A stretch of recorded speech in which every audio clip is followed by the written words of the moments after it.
नमस्कार साथियों, एजुकेशन के इस ऑनलाइन प्लेटफॉर्म पर मैं राजेश चौधरी पुनः एक बार आपका फिर से बहुत बहुत स्वागत करता हूं। दोस्तों, जो एक हमने सीरीज की है बीएसटीसी डीएलईडी एग्जाम को ध्यान में रखते हुए आपको एग्जाम से पहले आपको एग्जाम से पहले मैं प्रीवियस ईयर क्वेश्चन के माध्यम से या ऑब्जेक्टिव क्वेश्चन के माध्यम से पूरे के पूरे जो आपका शिक्षण अभिरुचि वाला टॉपिक है या शिक्षण अभिरुचि वाला जो सब्जेक्ट है जिसको टीचिंग एप्टीट्यूड कहा जाता है, पूरा रिवीजन करने वाला हूं। एक एक टॉपिक को डिटेल में हम यहाँ पर डिस्कस कर रहे हैं। दोस्तों, 2 क्लास में आपके सामने पहले अपलोड कर चुका हूं, ये आज की तीसरी क्लास है। आज भी हम इसमें अधिगम से संबंधित टॉपिक की चर्चा करने वाले हैं। शानदार क्वेश्चन की एक सीरीज चल रही है, तो जितने भी विद्यार्थी नए जुड़े हैं या जिन्होंने दोस्तों लास्ट वीडियो नहीं देखे, सबसे पहले दोनों वीडियो देख लें और आपको पता चलेगा क्लास के माध्यम से वास्तव में कितना लाभ मिलने वाला है। जी हाँ दोस्तों, एकदम शानदार सीरीज लेकर आया हूं मैं। बहुत बहुत अच्छे अच्छे क्वेश्चन का समावेश है। जितने भी क्वेश्चन यहाँ पर है पूरे की पूरे व्यवहारिकता पर आधारित हैं, जैसा आपसे पेपर में पूछा जाता है। आपने देखा होगा दोस्तों, पेपर पूरा की पूरा व्यवहारिकता पर आधारित पूछा जाता है। यदि मैं टीचिंग एप्टीट्यूड वाले पोर्शन की बात करूं तो पूरा पेपर व्यवहारिक पूछा जाता है। तो व्यवहारिक क्वेश्चनों का ही मैं समावेश यहाँ पर लेकर आया हूँ। ज्यादा आपका टाइम बर्बाद नहीं करूंगा दोस्तों। ये क्लास बीएसटीसी को लेकर ध्यान में रखते हुए मैंने 2025 के एग्जाम को ध्यान में रखते हुए किए। टीचिंग एप्टीट्यूड से संबंधित शिक्षण अधिगम जो टॉपिक है, जो आपका सबसे मोस्ट इंपोर्टेंट टॉपिक है ना, उसी से मैंने चर्चा चालू की है। क्योंकि आपको पता होना चाहिए, यहां दोस्तों ये 50 क्वेश्चनों का मामला है, तो 150 नंबरों का मामला निकल के आता है। और टीचिंग एप्टीट्यूड वाला पोर्शन ऐसा है, इसमें चारों विकल्प आपको देखने होंगे। दोस्तों, यहां पर मैं आपकी सोच को है ना डेप्थ में ले जाना चाहता हूं, आपके सामने क्वेश्चन की अप्रोच सेट करना चाहता हूं। तो आपको निश्चित है ऑब्जेक्टिव क्वेश्चन से ही आपकी अप्रोच सेट होगी। ठीक है दोस्तों, ये पार्ट 3 है, मतलब तीसरी क्लास है। और इसमें दोस्तों हम महत्वपूर्ण प्रश्नोत्तरी मतलब ऑब्जेक्टिव प्रश्नों के माध्यम से हम पूरा टॉपिक रिवीजन करने वाले हैं। आपका ज्यादा टाइम बर्बाद नहीं करूंगा। जैसे आपको लग जाएगा क्वेश्चनों के माध्यम से, पहले मैं क्वेश्चन बोलूंगा, उसके चारों विकल्प में बोलता हूं, जैसा मैंने दो क्लासों में किया है। आपको पता होना चाहिए पैटर्न क्या रहता है। यदि आपसे क्वेश्चन पूछा जाए तो उस क्वेश्चन के चारों विकल्प पढ़ना आपको जरूरी है। मैं भी ऐसा ही करता हूं, क्वेश्चन पढ़ने के बाद चारों विकल्प पढ़ता हूं और उनमें से जो सबसे बेहतर विकल्प है उस विकल्प का हमें चयन करना होता है। ठीक है दोस्तों, तो आज का पहला क्वेश्चन आपको भी साथ के साथ जैसे जैसे मैं चारों विकल्प पढ़ लेता हूं तो आपको भी साथ के साथ जवाब देना है। आप भी कमेंट बॉक्स में कमेंट कर सकते हैं कि साहब क्वेश्चन नंबर इतने में ये है। मुझे क्या है, पता चलना चाहिए कि विद्यार्थी रेस्पॉन्ड कर रहे हैं। ठीक है दोस्तों, क्वेश्चन नंबर 46 क्या कहता है, क्योंकि 2 क्लास में है ना हम 45 क्वेश्चन कर चुके हैं। पहली क्लास में 20 क्वेश्चन किए थे, दूसरी में 25 किए थे, और आज लगभग ये जो शिक्षण अधिगम वाला टॉपिक है इसको कंप्लीट कर लेंगे हम। ठीक है, पहला क्वेश्चन क्या कहता है, एक अध्यापक को पाठ योजना क्यों बनानी चाहिए। अब आपको पहले क्वेश्चन से ही लग जाएगा कि वास्तव में क्वेश्चन व्यवहारिक क्वेश्चन है और ऐसे ही क्वेश्चन आपसे एग्जाम में पूछे जाते हैं। जी हाँ दोस्तों, सेम बिल्कुल एग्जाम पैटर्न पर आधारित क्वेश्चन सीरीज चल रही है। मैं पढ़ता हूं, देखो क्वेश्चन क्या कहता है, एक अध्यापक को पाठ योजना क्यों बनानी चाहिए, पढ़ाने से पहले एक योजना क्यों बनानी चाहिए, वो है ये बात कह रहा है। क्रमबद्ध कार्य करने के लिए, क्रमबद्ध कार्य करने में सहूलियत होती है। यदि पाठ योजना बना के जाओगे ना तो आपको पता रहेगा कैसे पढ़ाना है। ठीक है भैया, ये हो सकता है। अगला क्या कहता है, सहायक सामग्री में प्रयोग में सहायक होती है। यदि आप पाठ योजना बना के लेके जाओगे ना तो वह आपके लिए पढ़ाने में एक सहायक सामग्री की तरह कार्य करती है। तो ये भी हो सकता है, ये भी हो सकता है। आगे चलो, बच्चों के ज्ञान ग्रहण को जांचने में सहायक है। ये सबसे इंपॉर्टेंट है। जब भी बच्चों की बात आएगी ना तो उस विकल्प को आपको प्रायोरिटी पर रखना है। ये कह रहा है आप पाठ्य योजना ऐसी बना के लेके जाओ जिसमें पहले बच्चों ने क्या अर्जित किया है, बच्चों पर कितना आता है, उसके आधार पर आप अपनी विषय वस्तु को रिप्रेजेंट करो। मतलब बच्चों के ज्ञान ग्रहण को जांचने में क्या होती है, सहायक होती है। उस पाठ्य योजना में ऐसे प्रश्नों का समावेश होना चाहिए जिसके आधार पर आप बच्चों से पता कर सको कि बच्चे सीख रहे हैं या नहीं सीख रहे। पाठ्य योजना को इस प्रकार से बनाओ जो बच्चों के लिए एकदम सरल रूप में लगे। ठीक है, तो इस पाठ्य योजना के आधार पर बच्चों के ज्ञान ग्रहण को जांचने में क्या होती है, सहायता होती है। यदि ये विकल्प नहीं होता फिर देखते हैं इनमें से और कौन सा विकल्प है। बेहतर विकल्प कौन सा है, ऑप्शन नंबर 3। अगले क्वेश्चन की चर्चा करते हैं। क्वेश्चन नंबर 47 क्या कहता है, बच्चों में सीखने की प्रक्रिया कब गहनतम होती है। बच्चों में सीखने की प्रक्रिया कब गहनतम होती है, जब बच्चे सीखते हैं ना तो सबसे बेहतर कब सीख सकते हैं। ऑप्शन देखते हैं क्या कहता है, जब उन्हें क्रिया द्वारा सीखने के लिए प्रोत्साहित किया जाए, किसी क्रिया के द्वारा सीखने के लिए क्या किया जाए, प्रोत्साहित किया जाए। जब वह, ये हो सकता है जब वह समस्या समाधान में संलग्न हो, समस्या समाधान करता है ना तो उसमें संलग्न हो। जब उसमें स्वयं करके सीखने के लिए स्वतंत्र छोड़ दिया जाए। यदि बच्चे को करके सीखने के लिए तुम स्वयं स्वतंत्र छोड़ दोगे ना, तो निश्चित है वहां गलती होने के चांस रहेंगे। जी हाँ दोस्तों, वहां गलती होने के क्या रहेंगे चांस, तो ये नहीं हो सकता। अच्छे से अच्छे करने के लिए बाध्य करना चाहिए। यहां यदि देखोगे ना तो सबसे बेहतर विकल्प क्या है, जब उन्हें क्रिया द्वारा सीखने के लिए क्या किया जाएगा, प्रोत्साहित किया जाएगा। प्रोत्साहित करने वाला विकल्प सबसे बेहतर माना गया है। ठीक है, तो यहाँ पर कौन सा ऑप्शन होगा, हालांकि समस्या समाधान के लिए उसे संलग्न हो ऐसा होना चाहिए, लेकिन जब आप प्रोत्साहित करोगे तो निश्चित है वो चीजें उसके फेवर में होती जाएंगी। अगला क्वेश्चन क्या कहता है, क्वेश्चन नंबर 48 की चर्चा कहते हैं। ये क्या कह रहा है, निम्नलिखित में से कौन सा गुण अपने छात्रों में सर्वाधिक पसंद करेंगे। आप एक कोई शिक्षक हो तो ऐसा कौन सा गुण है जो अब आप अपने छात्रों में सर्वाधिक पसंद करोगे। बालक का जिज्ञासु होना, बालक का आज्ञाकारी होना, सहानुभूति होना, सहयोगपूर्ण होना। तो बालक का जिज्ञासु होना आपके लिए सबसे ज्यादा पसंदीदा चीज होगी। आप चाहोगे कि आपकी कक्षा का प्रत्येक बालक जिज्ञासु हो, वो जानने की ललक रखता हो, उसमें कुछ नई चीज जानने की इच्छा हो। इसका मतलब है सबसे अच्छा गुण कौन सा होगा, बालक जिज्ञासु हो। अगला क्वेश्चन करते हैं, क्वेश्चन नंबर 48 क्या कह रहा है, कौन सी प्रारंभिक क्रिया जब कक्षा आरंभ करने के लिए सबसे कम उपयुक्त है। अच्छा, आप कक्षा आरंभ करते हो ना, तो ऐसी कौन सी क्रिया है जो अनुपयुक्त है, मतलब ज्यादा अच्छी नहीं है। झंडे का अभिवादन करना, देखो झंडे का अभिवादन है ना, ये अनुशासनात्मक क्रियाओं में आता है। यहां क्लास आरंभ होने से इसका कोई संबंध मुझे नहीं लगता, क्योंकि जब कक्षा प्रारंभ होती है ना, तो उसमें झंडे के अभिवादन संबंधी कोई तथ्य नहीं पूछा जाता। झंडे का अभिवादन किया जाता है दोस्तों प्रार्थना के समय। आए समझ में। और देखते हैं क्या कह रहा है, गृह कार्य देना, ये कक्षा का कार्य है। दिनचर्या की रूपरेखा बनाना, ये कक्षा का कार्य है। संक्षिप्त शैक्षिक प्रतियोगिताओं को कराना, ये बाकी के जितने भी कार्य है ना, ये कक्षा के ही कार्य हैं।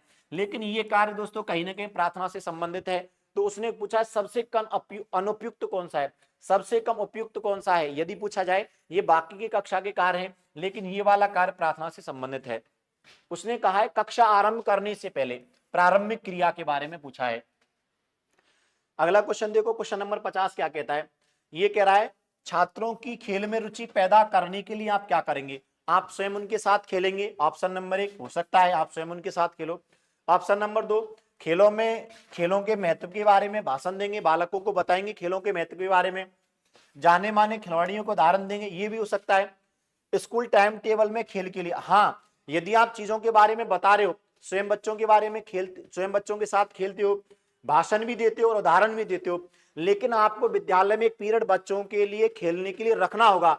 सबसे ज्यादा उपयुक्त क्या है, आप एक टाइम टेबल में बच्चों के लिए खेलने के लिए क्या रखेंगे, एक पीरियड रखेंगे। आया क्या समझ में। चौथा विकल्प सबसे बेहतर है। क्वेश्चन नंबर, क्योंकि जब तक आप टाइम ही नहीं दोगे ना बच्चों के लिए खेलने के लिए, जब तक टाइम नहीं दोगे तब तक ये बाकी के विकल्प कोई काम के नहीं है। तो आपको सबसे पहले क्या देना होगा, टाइम देना होगा। अगला क्वेश्चन क्या कहता है, निर्धारित मापनी द्वारा समय समय पर विद्यार्थियों का अधिगम औसत निकाला जाता है। क्योंकि कोई भी एक, मान लो मैं स्केल तय कर दूं और उसके आधार पर विद्यार्थियों का समय समय पर दोस्तों मैं अधिगम का औसत निकालू, तो निकाला जाता है क्योंकि इससे क्या होता है, इससे उनका अधिगम स्तर मापा जा सकता है। सही बात कह रहा है।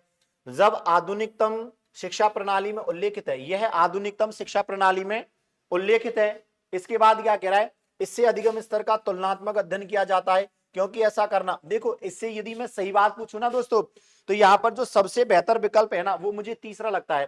क्योंकि इसके आधार पर है ना, आप तुलनात्मक अध्ययन कर सकते हो कि बालक का पहले पढ़ाई में स्तर कैसा था, अब स्तर कैसा है, बालक इंप्रूवमेंट कर रहा है या नहीं कर रहा, बालक में परिवर्तन हो रहे हैं तो वो सकारात्मक परिवर्तन हो रहे नहीं हो रहे। क्योंकि ये तुलनात्मक क्या कर सकता है, अध्ययन करने के लिए समेत किया जाता है। ठीक है साहब। अगला क्वेश्चन देखें, क्वेश्चन नंबर 52 क्या कहता है। क्वेश्चन नंबर 52 कह रहा है अधिगम की प्रकृति दिखाई देती है लर्निंग बाय डूइंग। ये कह रहा है रटने में तो अधिगम की कोई प्रकृति नहीं देती। प्रक्रिया और उत्पाद में, दोस्तों ये एक प्रक्रिया और उत्पाद, पढ़ना एक प्रक्रिया है और पढ़ने के बाद जो चीज हम सीख जाते हैं ना वो उत्पाद है। तो शिक्षण में दोस्तों अधिगम में सबसे बेहतर क्या होगा, प्रक्रिया और उत्पाद में। ये केवल उत्पाद की बात कर रहा है, केवल प्रक्रिया, ये दोनों में बेहतर कौन सा है, प्रक्रिया और उत्पाद वाला। अगला क्वेश्चन देख, कुछ क्वेश्चन ऐसे हैं जिनमें आप समझोगे ना बेहतर चीजों को तो ज्यादा सही है। ये क्या कह रहा है, प्राथमिक स्तर पर कक्षा अध्यापक प्रणाली, प्राथमिक स्तर पर कक्षा अध्यापक प्रणाली और विषय वस्तु अध्यापक प्रणाली में सबसे अधिक उपयुक्त कौन है। प्राथमिक स्तर मतलब छोटे बच्चों के लिए। तो आपने देखा होगा छोटे बच्चों में सबसे बेहतर जुड़ाव है ना वो कक्षा अध्यापक का होता है। आया समझ में? तो इसमें क्या कह रहा है, विभिन्न विषयों का सहसंबंध न्याय संगत गृहकार्य देने में अधिक अध्यापक, ये क्या कह रहा है, विद्यार्थियों से ज्यादा संबंध है ना, संपर्क, वो किसका होगा, कक्षा अध्यापक का। यही तो कह रहा है अधिक उपयुक्त है। क्यों? क्योंकि अधिक अध्यापक या कक्षा अध्यापक है ना वो विद्यार्थियों से अधिक संपर्क में रहता है। ठीक है, अगला क्वेश्चन देखें क्या कहता है, क्वेश्चन नंबर 54, शिक्षण अधिगम प्रक्रिया में पृष्ठ पोषण आवश्यक है। अच्छा, पृष्ठ पोषण का मतलब होता है फीडबैक। पृष्ठ पोषण का मतलब क्या होता है, फीडबैक। अच्छा, फीडबैक क्यों आवश्यक है? फीडबैक जब कोई अध्यापक, फीडबैक होता है क्या है, पृष्ठ पोषण होता क्या है, जब कोई अध्यापक अपनी विषय वस्तु को बालक के सामने रख देता है और बालक के सामने विषय वस्तु रखने के बाद अध्यापक पूछता है उनसे, बताओ तुम्हें समझ में आया कि नहीं आया, आपको क्या क्या समस्याएं आ रही हैं। तो जब बालक समस्याओं को बताता है ना, या बालक अपनी प्रतिक्रिया देता है, उस प्रतिक्रिया को ही फीडबैक कहा जाता है। और ये किसके लिए आवश्यक है, ये अध्यापक के लिए आवश्यक है, क्योंकि अध्यापक को पता चल जाता है इस फीडबैक के माध्यम से कि बालक को क्या समस्या आ रही है, बालक कितना सीख रहा है। तो ये सबसे बेहतर दोस्तों ये किसके लिए, अध्यापक किसके लिए आवश्यक है, अध्यापक के लिए, विद्यार्थी के लिए नहीं है। फीडबैक अध्यापक के लिए जरूरी होता है, क्योंकि पहली प्रायोरिटी पर दोस्तों यहां पर विद्यार्थी के हितों को रखना है। और विद्यार्थी के हितों में सबसे बड़ा हित आता है विद्यार्थी कितना सीख रहे हैं। ये आप कैसे जानोगे, यदि आप अध्यापक हो तो कैसे जानोगे, आपको अपनी विषय वस्तु का फीडबैक लेना होगा, बच्चों की प्रतिक्रिया जाननी होगी। तो ये किसके लिए आवश्यक होता है, अध्यापक के लिए। ठीक है साहब, क्वेश्चन नंबर 55 की बात करें, क्वेश्चन नंबर 55 क्या कहता है,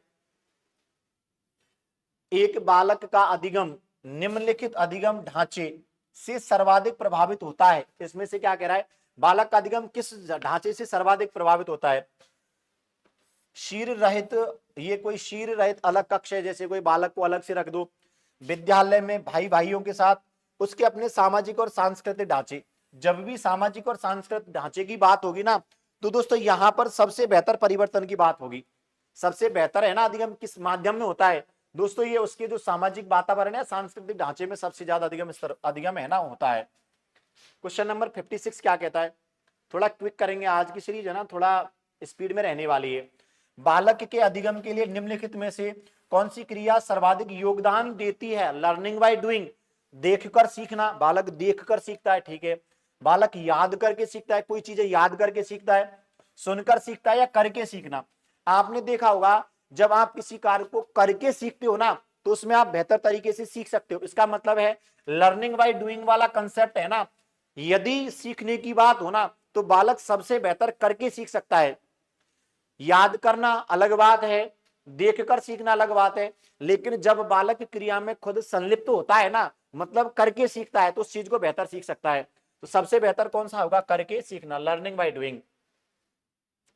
अगला क्या कह रहा है, प्राथमिक स्तर पर शिक्षण की सर्वोत्तम विधि कौन सी है। आप कक्षा 1 से और 5 तक पढ़ाने जाओ प्राथमिक स्तर पर, तो बालक को पढ़ाने के लिए सबसे अच्छी विधि कौन सी होगी, व्याख्यान विधि। व्याख्यान विधि ना उच्च शिक्षा में काम आती है। जब आप दोस्तों कहीं ना कहीं अपना यूजी या पीजी कोर्स करोगे ना, तो उसमें देखा होगा जो लेक्चरर होता है ना, वो चीजों का व्याख्यान करता है।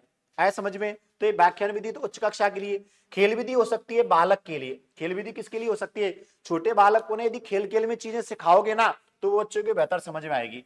यहाँ कौन सी विधि हो सकती है, खेल विधि। प्रोजेक्ट विधि, परियोजना विधि, ये बड़ी कक्षाओं के बच्चों के लिए।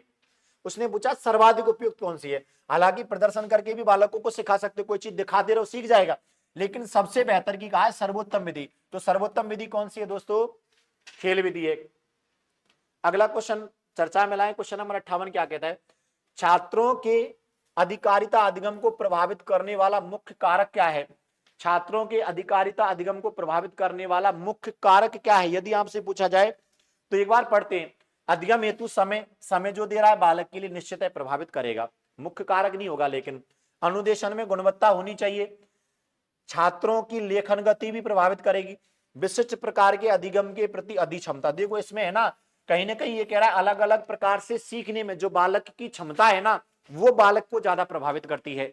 अलग अलग विशिष्ट प्रकार का मतलब होता है अलग अलग विधियों से, अलग अलग दोस्तों तथ्यों के माध्यम से बालक जब सीखता है ना, तो वो निश्चित है उसकी जो क्षमता होगी ना, वो निश्चित है उसके अधिगम को क्या करती है, प्रभावित। तो ये तो कहा है प्रभावित करने का मुख्य कारक क्या है, विशिष्ट कारकों के आधार पर अधिगम के प्रति उसकी जो अभिक्षमता है। ऑप्शन नंबर 4 सबसे बेहतर है। विद्यार्थियों के अधिगम को बढ़ाने वाला वैकल्पिक चर कौन सा है? वैकल्पिक का मतलब होता है बालकों के अधिगम तो बढ़ाना ही है, एक तो करके सीखेगा, खेल विधियों के माध्यम से सीखेगा, लेकिन और कौन सा चर हो सकता है इनमें से? वातावरण हो सकता है, वातावरण तो मुख्य चर है, शिक्षण की गुणवत्ता, शिक्षण का समय, लेकिन बुद्धि है ना, बुद्धि कोई वैकल्पिक का मतलब होता है नहीं हो। यदि मैं ये बात कहूं कि उच्च बुद्धि लब्धि वाला बालक ही सीख सकता है तो ये गलत है। ऐसा भी हो सकता है कि सामान्य बुद्धि लब्धि वाला बालक भी सीखता है। वैकल्पिक का मतलब होता है जब एक के स्थान पर दूसरे का उपयोग किया जाए। ये तो मुख्य कारण है, वातावरण, गुणवत्ता और समय, ये तो मुख्य कारण है, लेकिन वैकल्पिक कारण कौन सा है? बुद्धि है साहब। आया क्या समझ में? अगले क्वेश्चन की चर्चा करें। क्वेश्चन नंबर 60 क्या कह रहा है? शिक्षण अधिगम प्रक्रिया के दौरान पुनर्वलन छात्रों के अधिगम को धनात्मक प्रभाव डालता है। ये कह रहा है शिक्षण अधिगम प्रक्रिया में जो पुनर्वलन है ना, पुनर्वलन छात्रों के अधिगम पर धनात्मक प्रभाव डालता है। देखो ये क्या कह रहा है, ऐसा हमेशा होता है क्या? ऐसा हमेशा नहीं होता। मैंने आपको बताया होगा जब पुनर्वलन की बात बीएफ स्किनर ने की थी ना, वुडवर्ड फ्रेडरिक स्किनर ने की थी, तो उन्होंने बताया था ये पुनर्वलन है, ये लगातार देना भी बालक के लिए हानिकारक होता है, क्योंकि कहीं ना कहीं यदि पुनर्वलन लगातार देते रहोगे ना तो बालक पुनर्वलन का आदी हो जाएगा, और जिस दिन आप उसको पुनर्वलन नहीं दोगे ना वो क्रिया नहीं करेगा। तो ये कह रहा है क्या ऐसा हमेशा धनात्मक प्रभाव डालता है क्या? तो ये हमेशा तो नहीं होता, लेकिन अधिकांश से होता है। अधिकांश से का मतलब होता है संभवतः ज्यादातर घटनाओं में देखा जाता है पुनर्वलन आदमी को कार्य करने के लिए प्रेरित करता है, लेकिन हमेशा प्रेरित करे ये कोई आवश्यक नहीं है। तो यहाँ कौन सा होगा? अधिकांश से ऐसा, कभी कभी होता है, कभी कभी तो थोड़ा सा मुझे ज्यादा सही नहीं लगता, ज्यादा बेहतर कौन सा? अधिकांश से ऐसा होता है। क्वेश्चन नंबर 61 क्या कहता है? देखो दोस्तों, क्वेश्चन नंबर 61 कहता है एक अध्यापक को सहायक शिक्षण सामग्री का उपयोग करना चाहिए, शिक्षण को रुचिकर। देखो सबसे बेहतर विकल्प तो मुझे पहला ही लग रहा है, शिक्षण को रुचिकर बनाने के लिए है ना, बाकी और विकल्प भी देख लेते हैं। सहायक सामग्री का उपयोग क्यों करेगा? शिक्षण प्रक्रिया को दोस्तों क्या बनाने के लिए? रुचिकर बनाने के लिए। छात्रों के सामने वो शिक्षण विधियां प्रयोग में लाता है ना, तो वो कहीं ना कहीं अपनी विषय वस्तु को बालकों के प्रति रुचिकर बनाने के लिए डालता है। देखो और क्या कह रहा है, दृश्य अनुभव शिक्षण सामग्री प्रभावी अध्यापक के कार्यभार को, ये बाकी के ऑप्शन आपको लग रहा है कि सही हो सकते हैं क्या? सबसे बेहतर कौन सा है? यदि शिक्षक शिक्षण सामग्री का प्रयोग करता है तो वो कारण केवल और केवल एक है, वो अपनी विषय वस्तु को बालकों के लिए रुचिकर बनाना चाहता है। ऑप्शन नंबर 1 सबसे बढ़िया था। क्वेश्चन नंबर 62 की चर्चा करते हैं। क्या कहता है? अध्यापक यह जानना चाहता है, अध्यापक यह जानना चाहता है कि उसका शिक्षण प्रभावी है या नहीं, तो उसे शिक्षण के दौरान क्या करना चाहिए? उसे शिक्षण के दौरान क्या करना चाहिए?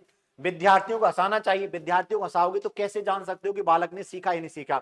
ये गलत विकल्प है। लापरवाह विद्यार्थियों को हतोत्साहित करना, जब हतोत्साहित करने की बात आएगी तो कतई गलत है। कमजोर विद्यार्थियों को निष्कासित करने, ये देखो दंड देने या निष्कासित करने वाली बात वाला। सुसंगत प्रश्न पूछने चाहिए।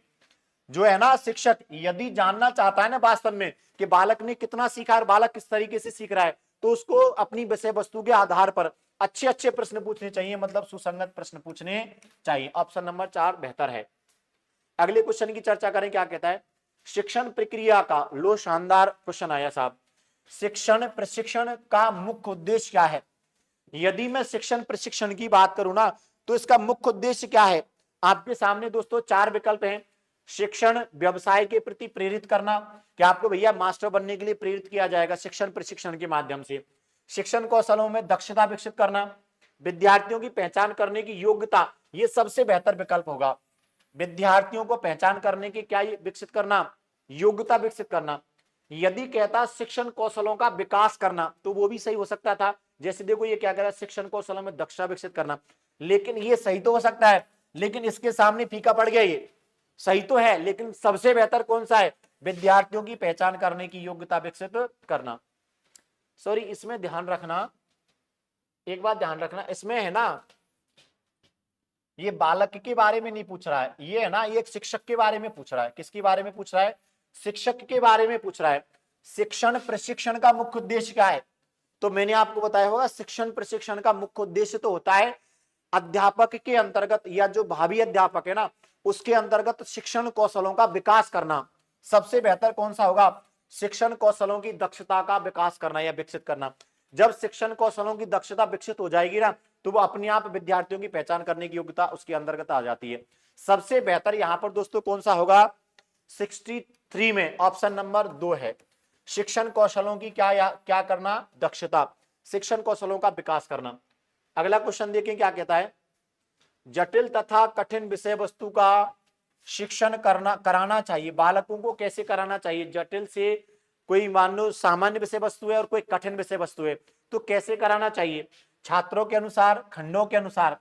अच्छा देखो, छात्रों के अनुसार है मतलब छात्र जैसे कहते हैं, खंडों के अनुसार का मतलब होता है जटिल विषय वस्तु को जटिलता के आधार पर और कठिन विषय वस्तु, सरल विषय वस्तु को सरलता के आधार पर।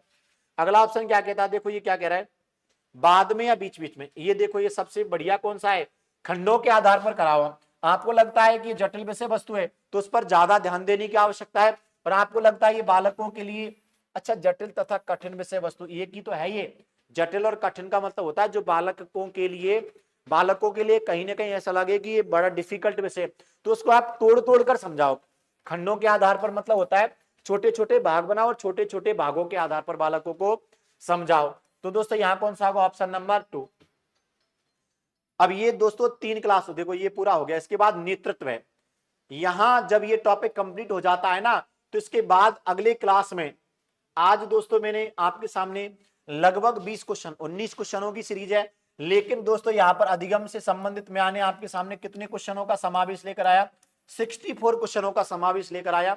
कुछ क्वेश्चन और हैं अधिगम से संबंधित जो नेतृत्व में जुड़े हुए हैं, ऐसे अधिगम संबंधित कुछ क्वेश्चन है जो संप्रेषण में जुड़े हुए हैं, सृजनात्मकता में जुड़े हुए हैं। तो दोस्तों मैं, यदि सही पूछा जाए ना, तो आपके लिए एक बहुत बेहतर एफर्ट लेकर आया हूं। आपको भी दोस्तों इस एफर्ट में जुड़े रहना है, लास्ट क्लास तक आपको जुड़े रहना है। जितने भी विद्यार्थी नए जिन्होंने चैनल को सब्सक्राइब नहीं किया है, वो जल्दी से जल्दी चैनल को सब्सक्राइब कर लें, क्योंकि सब्सक्राइब करने से आपके पास आगामी वीडियो का नोटिफिकेशन आ जाता है। और यदि विद्यार्थियों को क्लास के बारे में नहीं पता है, ऐसा हो सकता है कुछ विद्यार्थी अभी भी वंचित हैं, तो आप विद्यार्थियों को क्लास से जोड़ने के लिए आप क्लास को शेयर करें, ज्यादा से ज्यादा क्लास को शेयर करें। और दोस्तों यदि कंटेंट वास्तव में आपको लगता है कि कंटेंट अच्छा है, तो क्लास को लाइक जरूर करना है, क्योंकि आप लाइक करोगे ना तो मुझे पुनर्बल मिलेगा कि वास्तव में बच्चे सकारात्मक रूप से क्लास अटेंड करते हैं और भाग ले रहे हैं। ठीक है दोस्तों, आपका जुड़ने के लिए बहुत बहुत धन्यवाद। जय श्री श्याम। तो मिलते हैं अगली क्लास में।